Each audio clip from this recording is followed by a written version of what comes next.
जय श्री कृष्णा। इस वीडियो में आप पाएंगे अध्याय 13 से श्लोक 21 से श्लोक 30 तक का हिंदी में अर्थ। तो चलिए प्रारंभ करते हैं। प्रकृति समस्त भौतिक कारणों तथा कार्यों के हेतु कही जाती है और जीव इस संसार में विविध सुख दुख के भोग का कारण कहा जाता है।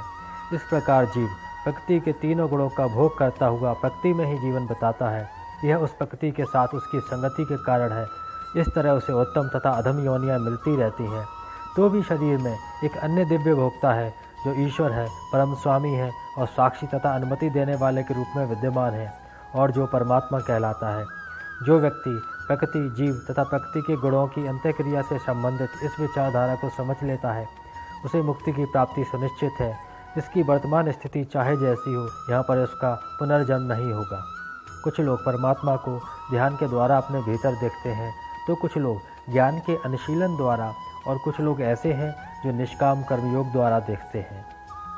ऐसे भी लोग हैं जो यद्यपि आध्यात्मिक ज्ञान से अवगत नहीं होते, पर अन्यों से परम पुरुष के विषय में सुनकर उनकी पूजा करने लगते हैं। ये लोग भी प्रामाणिक पुरुषों से श्रवण करने की मनोवृत्ति होने के कारण जन्म तथा मृत्यु के पथ को पार कर जाते हैं। हे भरतवंशियों में श्रेष्ठ, यह जान लो, चर तथा अचर जो भी कुछ तुम्हें अस्तित्व में दिख रहा है, वह कर्म क्षेत्र तथा क्षेत्र के ज्ञाता का संयोग मात्र है।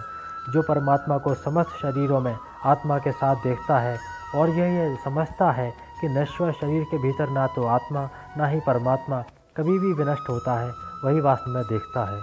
जो व्यक्ति परमात्मा को सर्वत्र प्रत्येक जीव में समान रूप से वर्तमान देखता है, वह अपने मन के द्वारा अपने आप को भ्रष्ट नहीं करता। इस प्रकार वह दिव्य गंतव्य को प्राप्त करता है। जो यह देखता है कि सारे कार्य शरीर द्वारा संपन्न किए जाते हैं, जिसकी उत्पत्ति प्रकृति से हुई है, और जो यह देखता है कि आत्मा कुछ भी नहीं करता, वही यथार्थ में देखता है। धन्यवाद।